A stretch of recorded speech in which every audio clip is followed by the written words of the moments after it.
Olá, assinantes do Panorama Farmacêutico, eu sou o Leandro Luiz e sejam todos bem-vindos a mais uma edição do Panorama Talks, nosso programa quinzenal dedicado ao mercado de medicamentos de especialidades. E hoje a gente vai falar de um desafio muito particular. A gente está acostumado a falar muito de acesso, os gargalos, os desafios nessa operação para que os medicamentos cheguem a pacientes de todo o Brasil. Só que a gente não pode deixar de falar sobre esse assunto sem lembrar da nossa raiz, que é a pesquisa clínica. E eu estou aqui com o Fernando de Rezende Francisco, ele é gerente executivo da Abracro, que representa as organizações representativas aí no Brasil voltadas à pesquisa clínica. Fernando, obrigado pela presença. Eu que agradeço, Leandro. É um prazer estar aqui. Legal. E, Fernando, na verdade, o motivo, né, dessa entrevista, acho que, infelizmente, não é dos melhores. Né? A gente está falando de um momento de muitos desafios na ponta inicial do processo, que é o financiamento de pesquisas clínicas no país. A gente tem hoje, você vai comentar melhor a respeito, mas a gente tem um movimento hoje na lei de diretrizes orçamentárias, reduzindo, né, que prevê, né, a redução do fundo destinado a pesquisas clínicas. 2 bilhões e meio desse valor já, né, de certa forma, já foram desperdiçados. E a gente tem também um projeto de lei tramitando que, enfim, tem algumas peculiaridades que é melhor que você diga para nós, mas com certeza elas comprometem sensivelmente o acesso e a independência que as pesquisas clínicas sempre adquiriram no Brasil. Fala para a gente sobre isso, Fernando. Falo, claro. Falar sobre diminuição de investimento em pesquisa é sempre ruim, né? Nós não gostamos disso. Esse corte que estava previsto, né, para a LDO, o IPEA fez um levantamento mostrando, né, trazendo a valores presentes, que é como se agora a gente investisse em pesquisa, estou falando aí de pesquisa na ciência como um todo, né, menos do que em 2009. Ou seja, a gente não pode mais ter essa agenda no país, né? A gente precisa sempre pensar em ampliar o investimento em ciência. Ainda mais agora, a gente acabou de passar pela pandemia, estamos passando ainda, né? Estamos ainda, né, nessa ressaca da pandemia, e ela mostrou para a gente como é importante o investimento em pesquisa, né? Especialmente na área da saúde. E eu costumo dizer, Leandro, que a pesquisa é como se fosse um trem, né? Por isso que nós chamamos de cadeia farmacêutica. A gente não consegue ter uma cadeia farmacêutica forte se a gente tiver alguns vagões aí no meio que precisam de manutenção, né? Então, o investimento em pesquisa básica vai interferir na pesquisa clínica, que está lá na ponta, né, da cadeia farmacêutica, cadeia do desenvolvimento farmacêutico. Então, essa é uma questão muito importante que nos preocupa. Sempre que alguém levanta aí uma bandeira, apesar do executivo dizer que ia fazer o corte, né, na LDO, mas que ia buscar esse investimento de uma outra maneira, isso nos preocupa bastante. A gente está falando aí você citou 2009, né? Nós estamos, né? E até peguei alguns valores aqui, né? Próximo a esse período, o investimento girava em torno de 19 bi. Em 2020 caiu para 17,2 bilhões, já corrigidos pela inflação. Quer dizer, em 2020, né, quando na verdade o país deveria fazer uma direção contrária, né, investindo mais em pesquisa por conta até de uma pandemia que ficou escancarada não só aqui, mas em todo o mundo. Não, é isso mesmo. É isso mesmo. E a pandemia mostrou para a gente que as políticas em ciência, especialmente em ciência e pesquisa voltada para a saúde, é uma coisa muito delicada, né, e muito estratégica. Então, assim, a gente tem que ter no país políticas de Estado voltadas para essa área. Não importa o governo que assuma. Esse investimento precisa ser permanente e crescente, né?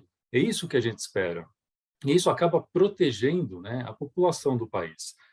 Hoje a gente vive no mercado, e acredito que toda a audiência aqui esteja acompanhando isso, falta de ativos, porque nós dependemos da importação, né, dos IFAs, basicamente. Ou seja, há 2, 3 décadas atrás, exportávamos os IFAs, hoje a gente produz cerca de 5%. Estamos totalmente vulneráveis. Cada vez que a China faz lockdown ou temos problemas com China, com Índia, né, a população fica totalmente vulnerável aqui no país. Ou seja, é importante que todo o Congresso, o Executivo, olhem a médio prazo, né, onde queremos que o Brasil esteja daqui a 10 anos. Eu acho que é esse o desafio, né? Não ter uma visão tão pontual agora. A gente tem que olhar e se planejar para levar o país para um lugar melhor, né? Nesse futuro. Visão, né? Você falou a palavra certa, né? E agora explica um pouquinho melhor sobre a lei de diretrizes, né? Quer dizer, ela está, na verdade, assim, o que está se propondo é que haja mais brechas para direcionar esses investimentos para outras áreas, né? Então, quer dizer, e 2,5 bilhões já foram embora, né? Quer dizer, me explica um pouquinho melhor como é que está funcionando essa dinâmica e em que pé isso está nesse momento. As notícias que nós temos é de fato, né, que havia essa intenção do governo de desviar esse recurso que era para a ciência, desviar para outras áreas e depois, né, de alguma maneira, retomar esse investimento na área de pesquisas. Isso o Congresso barrou, né, e devolveu isso para a presidência. Enfim, todo esse trâmite está acontecendo agora esse mês que nós estamos. E a gente tem expectativa que isso seja revertido, né, que não haja, de fato, esse corte, né, porque a ciência já... nós temos, especialmente na área que a Abracto atua, de pesquisa clínica, né, como eu comentei, que é o final daquela cadeia, nós já temos muitos desafios, né? E a gente enfraquecer o que vem antes da pesquisa clínica, as pesquisas pré-clínicas, as pesquisas de bancada, as pesquisas básicas, só piora o nosso cenário, né? E não tem hoje como a gente viver, né? Eu digo assim, nós como setor regulado, tão distante, né, do nosso Congresso, porque as leis são importantíssimas e elas é que definem, né, as regras do setor. E no setor regulado, nós temos investido muito tempo para sensibilizar os parlamentares, por exemplo, pela aprovação da Lei de Pesquisa Clínica, que é a Lei 7082, né, de 2017, que está tramitando agora na Câmara dos Deputados. Ela teve início lá no Senado, né, venceu todas as etapas, né, dentro do Senado, foi em 2017 para a Câmara dos Deputados, passou por todas as comissões e agora deve ser votado em plenário para voltar para o Senado. O que a gente espera com isso? A gente espera que o setor de pesquisa clínica esteja mais bem preparado para receber mais investimentos, né? Então, esse é um ponto importante quando a gente estava falando aqui de visão de futuro.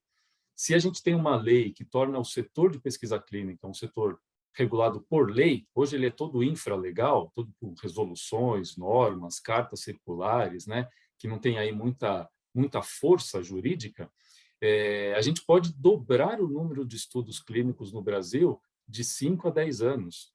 Esse é um número fantástico, tá? Então, as indústrias, as CROs, elas estão sempre muito próximas aos legisladores para que a gente possa ter políticas, de fato, né, no país que incentivem a pesquisa.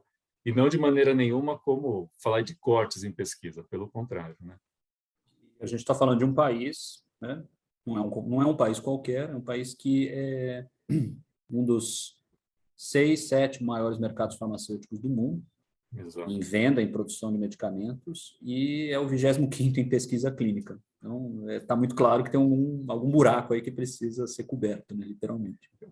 É um buraco, é um abismo que a gente precisa preencher.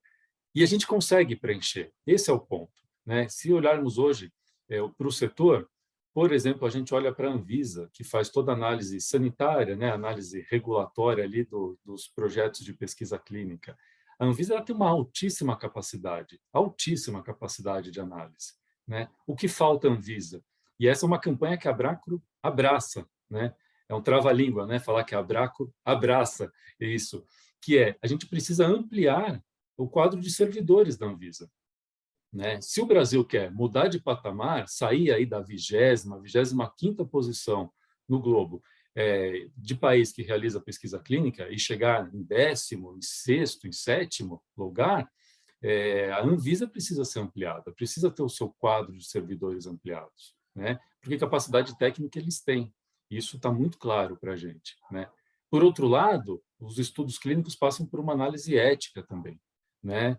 Pelo sistema CEP e CONEP. Esse sistema também precisa ser muito, como que eu posso dizer? Ele precisa amadurecer, né? Então, a gente acredita que hoje ele está dentro do Conselho Nacional de Saúde, a gente acredita que todo o sistema de análise ética precisa estar sob a guarda do Ministério da Saúde, né, para que a gente possa ganhar fôlego, ganhar mais agilidade, né, sem nunca perder, claro, a proteção do paciente de pesquisa clínica. Isso a gente não admite, né, que o paciente que já está numa situação vulnerável, né, que ele deixe de ter os seus direitos resguardados. Mas a gente tem que dar celeridade, tem que dar mais pulmão, né, para esse setor, para que o Brasil possa, então, receber muito mais estudos, né? É essa situação que a gente vive hoje. Com certeza, Fernando. Bom, o cenário está posto. Agora, obviamente, a indústria farmacêutica é diretamente impactada também por essas notícias, até porque ela tem o papel de patrocinar todo esse aparato, todo esse movimento aí de pesquisa clínica no Brasil. Como você vê hoje o papel da indústria farmacêutica e a percepção dela sobre... E, Fernando, em curto prazo, né?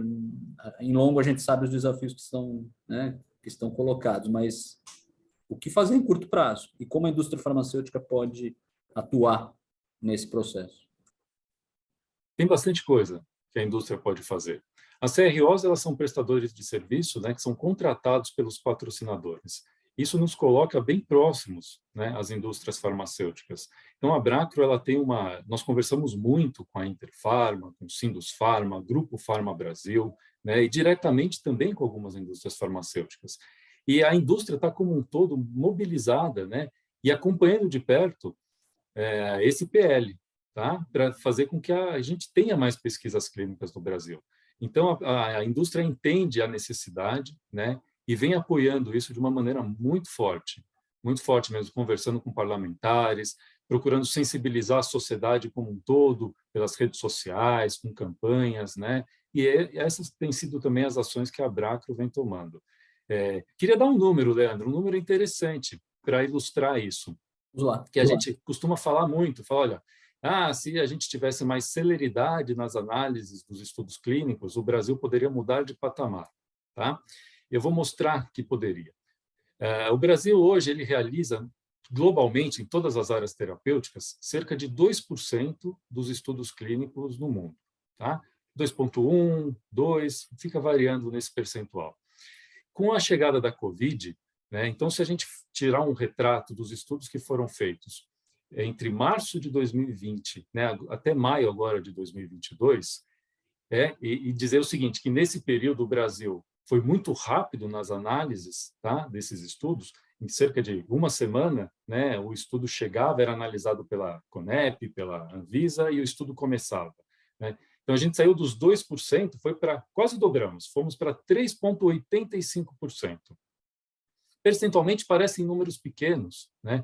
Mas se a gente olhar na prática, isso representa, se a gente tivesse a ampliação do setor, da participação do Brasil no setor de pesquisa clínica de geral, de 2 para 3,8, isso significa que a gente teria mais 50 mil pacientes, né, participando de pesquisas clínicas, a gente teria aí uma quantidade enorme, mas também milhares de novos empregos para profissionais da saúde no setor, né? Um aumento de alguns bilhões na nossa receita, ou seja, uma balança comercial super favorável, sabe? É um tipo de projeto que é o ganha-ganha. Todos ganham, todos ganham. Mantendo o crivo técnico da análise das pesquisas e mantendo o crivo ético, né, na análise das pesquisas, não tem por que a gente não ter mais pesquisas. Por isso que a gente briga pelo investimento, né, para a gente ter uma celeridade nessas análises, para que venham mais estudos. O setor todo tem a ganhar com isso. Quer dizer, a indústria farmacêutica está aí, pronta para atuar, tem disponibilidade, disposição, e é o que você falou, né? Quer dizer, visão, política de Estado, modernização.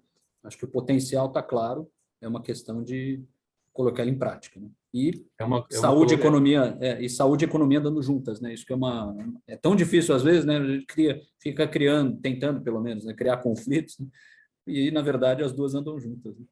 Exatamente, é uma questão de ação agora, e como você falou, linkando com a economia. Então, você imagina que vamos pensar em estudos com medicamentos biológicos de alto custo.